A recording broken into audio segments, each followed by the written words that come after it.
नमस्कार। हमारे विशेष कार्यक्रम राष्ट्र प्रथम देशभक्ति का जज्बा में आपका स्वागत है। आतंकवाद के खिलाफ ऑपरेशन सिंदूर भारत का सशक्त हस्ताक्षर साबित हो रहा है।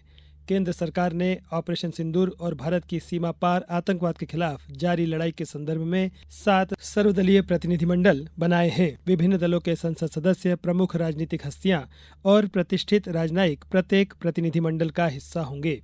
यह प्रतिनिधिमंडल इस महीने के अंत में संयुक्त राष्ट्र सुरक्षा परिषद के सदस्यों सहित प्रमुख साझेदार देशों का दौरा करने जा रहा है।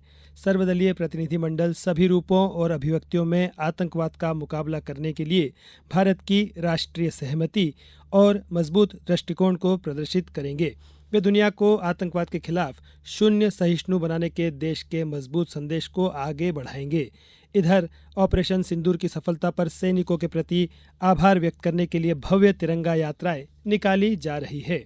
शुक्रवार को उज्जैन और इंदौर में आयोजित तिरंगा यात्राओं में मुख्यमंत्री डॉक्टर मोहन यादव शामिल हुए। इस दौरान मुख्यमंत्री ने कहा कि भारतीय सेना के शौर्य, पराक्रम और अदम्य साहस पर संपूर्ण देश को गर्व है। आप याद करें, पाकिस्तान से आए प्रायोजित आतंकवादियों ने पहलगांव के अंदर धर्म पूछकर हत्याएं की थी। मूल रूप से उनका पीछे का योजना थी कि ये दोनों धर्मों के लोग आपस में लड़ मरे, लेकिन जोरदार अभिनंदन करो, पूरे देश में एक घटना नहीं घटी। पूरे देश ने एक घटना के साथ ये संदेश दिलाने का प्रयास किया कि दुश्मन कितना भी चालाक क्यों नहीं हो, इस देश के अंदर आंतरिक ताकत इतनी अलग प्रकार की है कि ये ताकत का एहसास दुनिया वालों को नहीं है। इसलिए इकबाल ने कहा है कि कुछ बात है कि हस्ती मिटती नहीं हमारी, ये कुछ बात में वो सारी बात है कि जब भी मौका पड़ता है देश एकजुटता के साथ इसी ताकत से खड़ा होता है। लोगों के जज्बे और देशभक्ति को आवाज देने के लिए प्रादेशिक समाचार एकांश भोपाल द्वारा राष्ट्र प्रथम देशभक्ति का जज्बा नाम से एक कार्यक्रम चलाया जा रहा है। इस कार्यक्रम में आप अधिकतम 40 सेकंड का एक वीडियो संदेश बनाकर देश के प्रति अपनी भावनाओं का इजहार कर सकते हैं। इस संदेश को रिकॉर्ड कर हमारे व्हाट्सएप नंबर 9406523035 पर अपने नाम और स्थान के साथ भेज दीजिए। हम आपके संदेशों को रोज अपने समाचारों, समसामयिक कार्यक्रमों और सोशल मीडिया प्लेटफॉर्म पर साझा करेंगे। नंबर एक बार फिर सुन लीजिए, 9406523035। आइए अब सुनते हैं नर्मदापुरम जिले की सीमा केथवास का ये संदेश।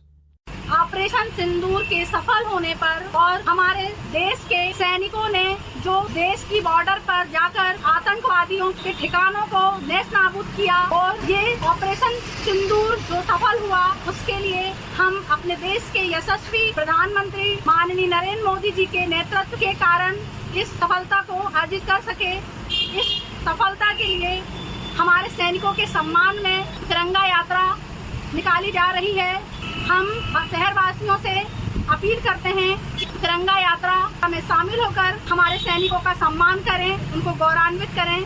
जय हिंद, जय भारत। बालाघाट की शीला पटले ने भी आकाशवाणी के जरिए अपनी देशभक्ति का इजहार किया। भारत माता की जय। मैं बालाघाट से शीला पटले ऑपरेशन सिंदूर के माध्यम से अपनी शौर्य, ताकत, जज्बा और पराक्रम से भारतीय सेना ने दुश्मनों के घरों में घुसकर उनको धूल चटाकर पूरी दुनिया को अपनी ताकत का अंदाजा दिखा दिया कि भारत की ओर आंखें दिखाने का भी अंजाम क्या हो सकता है। जो अपनी जान की परवाह न कर दिन रात हमारी रक्षा के लिए डटे रहते हैं और हम भारतीय निर्भीक और निडर होकर अपने घरों में सुख चैन से जीवन यापन करते हैं। धन्यवाद। नर्मदापुरम की डॉक्टर हंसा व्यास ने भी मोदी सरकार की सराहना करते हुए कहा कि पाकिस्तान ने जब जब हमसे संघर्ष किया है उसे पराजय का मुंह देखना पड़ा है। नमस्कार साथियों, मैं डॉक्टर हंसा व्यास नर्मदापुरम से। इतिहास गवाह है इस बात का कि जब जब भारत पर विदेशी आक्रमणकारियों ने आंख उठाई है, उन्हें हमेशा मुंह की खानी ही पड़ी है।